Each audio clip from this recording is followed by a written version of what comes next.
అండి చూసుకుంటే కనుక తెలంగాణ ప్రభుత్వం పేదలపై కక్ష కట్టిందా, ఉద్దేశపూర్వకంగానే కావాలని రసాయన కంపెనీలు తీసుకొచ్చి పేదల భూములు లాక్కోవాలని చూస్తుందా? ఎస్, చూస్తుండే కనుక మనకు 100% ఇదే కనిపిస్తుంది. మొన్న లగచల్ల కావచ్చు, దివాల్వారు కావచ్చు, ఎక్కడ చూసినా ఇదే తంతు. అక్కడ వాళ్ళు తరిమి కొట్టడం జరిగింది, ఇక్కడ వీళ్ళు తరిమి కొట్టడం జరిగింది. అక్రమ కేసులు పెట్టడం ఆనవాయితీగా మారిపోయింది. సో వీళ్ళు తరిమి కొట్టడం కారణాలు ఏంటి? వీళ్ళు రోడ్లపై ఎందుకు వస్తారు? అది మాత్రం ఎవరు ఆలోచించిన దాఖలాలు లేవు. కావాలని ఏదో ఫ్యాక్టరీ పెడుతున్నారని చెప్పేసి ఊళ్ళో కూలు నాశనం చేస్తారు, ఊళ్ళో కూలే ఖాళీ చేస్తున్న తరుణం మనకు తెలంగాణలో కనిపిస్తుంది. కానీ నాకు తెలిసినంత వరకు గడిచిన ఇన్ని సంవత్సరాల కాలంలో కూడా ఇంత మొత్తంలో రైతులు రోడ్లపైకి వచ్చిన దాఖలాలు కూడా ఎక్కడ కనబడలేదు. ఫస్ట్ టైం మాత్రం మనం చూడడం జరుగుతుంది. సో ఇలా చేయడానికి కారణాలు ఏంటో మనకైతే ఇంతవరకు అర్థం కావడం లేదు. కావాలని ఉద్దేశపూర్వకంగా చేస్తుంటే మనకు అర్థమవుతుంది. చూసుకుంటే కనుక రైతులు వద్దంటారు, కావద్దంటారు, పాపం మా భూములు నాశనం అయిపోతున్నంటారు. అక్కడ రామన్నపేట అంబుజా సిమెంట్ వాళ్ళు స్ట్రైక్ చేస్తారు, ఇక్కడ దివాల్వార్ వీళ్ళు స్ట్రైక్ చేస్తారు, లగచర్లు అందరూ స్ట్రైక్ చేస్తారు. సో ఇంతమందిని ఇబ్బంది పెట్టి ఈ యొక్క కంపెనీని తీసుకొచ్చి ఎవరిని ఉద్ధరించడానికి మాత్రం ఎవరు కూడా అర్థం కావడం లేదు. లిటరల్ మాత్రం దీని గురించి ప్రతిపక్షం మాత్రం బగ్గు అంటుంది. మనం తెలంగాణ మొత్తం అగ్నిగుండంగా మారినట్టు అర్థమవుతుంది. ఏదో ఒక చిన్న ఇష్యూలో తీసుకురావడం, వీళ్ళపైన కేసు పెట్టడం, అక్రమ కేసులు బనాయించడం, తీసుకొని మనం జైల్లో పడడం, ఇదే జరుగుతుంది. కనుక లిటరల్ గా మనం చూసుకుంటే ఆ లగచర్లు కావచ్చు, మనకు రామన్నపేట కావచ్చు, ఈరోజు దివాల్వార్ కావచ్చు, ఎక్కడ చూసినా కూడా ఇదే జరుగుతుంది. సో మరి దీని గురించి మన ప్రభుత్వం మాత్రం స్పందించిన దాఖలాలలో చేసుకుని రబ్బాయి మేము చేసుకుంటాం అని చెప్పేసి మాట్లాడడం కూడా జరుగుతుంది. సో ఇది ఎంతవరకు కూడా కరెక్ట్ కాదు. ప్రజల్ని ఇబ్బంది పెట్టి, రైతుని ఇబ్బంది పెట్టి మీరు తీసుకొచ్చే ఫ్యాక్టరీలో మేము ఉద్యోగం ఇస్తాం, మేము అది ఇస్తాం, సో మీకు లైఫ్ సెటిల్మెంట్ అయింది. ఉద్యోగం అంటే ఆ దేశానికి అన్నం పెట్టే రైతన్నని పొట్టగొట్టి మీరు ఇచ్చే ఉద్యోగాలు వాళ్ళకి ఎందుకు కూడా పనికిరావు. లిటరల్ కనుక మనం మాట్లాడుకుంటే 100% ఏం జరుగుతుందంటే కావాలని ఉద్దేశపూర్వకంగానే చేస్తున్నాడని చెప్పేసి మనకు అర్థమవుతుంది. కానీ రేవంత్ రెడ్డి ప్లాన్ అయింది మాత్రం ఎవరు కూడా అర్థమైన దాఖలాలు మాత్రం ఎక్కడ కూడా కనబడడం లేదు. లిటరల్ గా మనం మాట్లాడుకుంటే ఎందుకు ఇప్పుడు వీళ్ళందరూ రైతుల్ని కష్టపెట్టి ఇంత ఇబ్బంది పెట్టి బలవంతంగా తీసుకొచ్చి ఇక్కడ కంపెనీ పెట్టి చేసేది ఉంది. రాష్ట్రం డెవలప్ కావాలంటారు, ఎక్కడో ప్రభుత్వ భూము ఎక్కడో ఉంటే తీసుకొచ్చుకుని పెడితే అయిపోతుంది. వాళ్ళకి ఆధారమే వ్యవసాయం. వాళ్ళ పొట్టగొట్టి ఇప్పుడు వ్యవసాయ భూమిని తీసుకొచ్చుకొని మేము అది చేస్తాం ఇది చేస్తాం అంటే ఏమొస్తుంది? 0.1% కూడా యూజ్ ఉంటుంది. నన్ను అడిగితే లిటరల్ నేను చెప్తున్నా, 0.1% కూడా యూజ్ ఉంటుంది.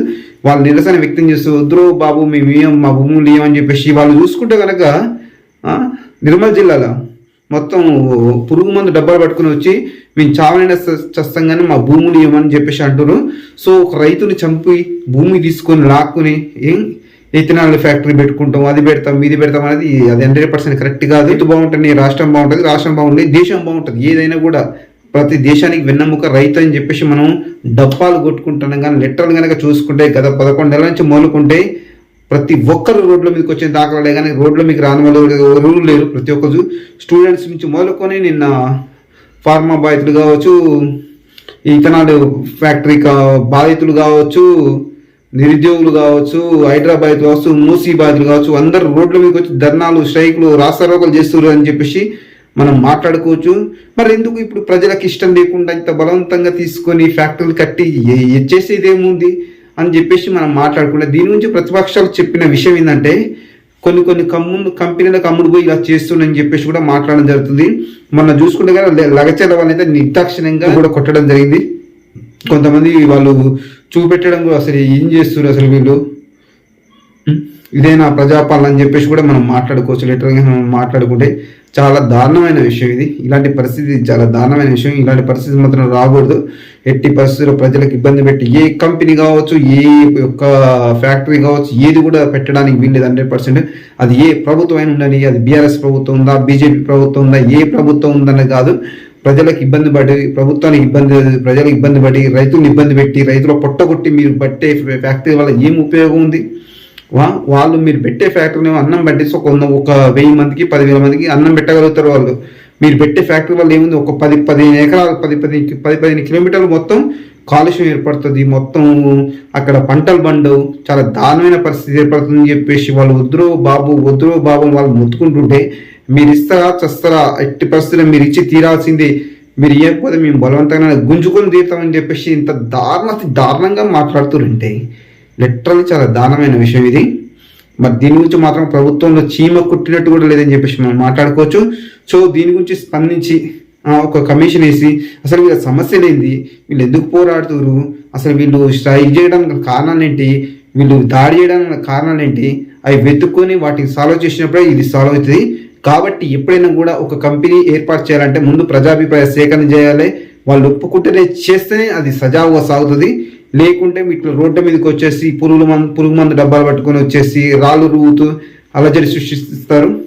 ఇక్కడ నిర్మల్లో పట్టణం ఒకటనే కాదు, గత కొన్ని రోజుల నుంచి కూడా ఇదే జరుగుతూ వస్తుంది. లగచర్ల అది ఇన్సిడెంట్ జరిగింది, రామన్నపేట అది ఇన్సిడెంట్ జరిగింది, అక్కడ మనకు దామగుండం అదే అట్లనే ఎక్కడ కూడా ఏ ఒక్క రైతు ఎక్కడ ఏ విధంగా భూములు గుంజుకుందామనే దాఖలాటే కనిపిస్తున్నాయి తప్పించేసి ఏ ఒక్క పథకం అయినా పాపం వీళ్ళు ఇంత కష్టపడుతున్నారు, వీళ్ళకి ఏమైనా ఇద్దామని చెప్పేసి ఆలోచన ఉన్నట్టు కూడా ఎక్కడ కూడా మనకు కనబడడం లేదు. లిటరల్ కనుక మనం చూసుకుంటే నాకు తెలిసినంత వరకు ఏదైనా కూడా ప్రజల్ని ఇబ్బంది పెట్టి రైతుని ఇబ్బంది పెట్టి కూడా ఏ ప్రభుత్వం కూడా ఏం చేయకూడదు. అది ఏ ప్రభుత్వం అయినా కావచ్చు, నువ్వు బీఆర్ఎస్ తరఫున చెప్తావా కాంగ్రెస్ తరఫున చెప్తావు అన్న విషయం కాదు. అది ఏ ప్రభుత్వం అధికారులు ఉంటే ఆ ప్రభుత్వం ఎవరు కూడా ప్రజల్ని ఇబ్బంది పెట్టి ఏమి కూడా చేయకూడదు. కాబట్టి నాకు తెలిసినంత వరకు అయితే 100% రైతులను నచ్చజెప్పి ఏదో చేద్దామన్న విషయం కాదు. వాళ్ళు ఒప్పుకుంటేనే మీరు 100% కట్టాలి. వాళ్ళు ఒప్పుకోకుంటే వాళ్ళ పొట్టగొట్టి మీరు ఏం చేసినా కూడా అది మీకు ఎట్టి పరిస్థితి సక్సెస్ కాదు. అది వాళ్ళు ఇప్పుడు చూసుకుంటే ఏంది పరిస్థితి, వాళ్ళు లగచర్ల విషయం పెద్ద ఇష్యూ అయిపోయింది మొత్తం. కాబట్టి నాకు తెలిసినంత వరకు అయితే రైతులు ఎటువంటి ఇబ్బంది పడకుండా చేయడమే ప్రభుత్వం అంతిమ లక్ష్యం. కాబట్టి సో రైతులు ఒప్పుకుంటేనే ఇథనాల్ ఫ్యాక్టరీ కావచ్చు, లగచర్లలో ఫార్మా కంపెనీ కావచ్చు, ఏదైనా పెట్టాలి. వాళ్ళని ఇబ్బంది పెట్టి మీరు పెట్టి వాళ్ళ బలవంతంగా ఖాళీ చేపించి బలవంతంగా భూములు గుంజుకుంటే అది ఎట్టి పరిస్థితుల్లో మంచిది కాదు. సో చూద్దాం మరి ఇంకా దీని గురించి అయినా ఇంకా ఎన్ని ఇన్సిడెంట్ జరిగితే కూడా తెలియని పరిస్థితి.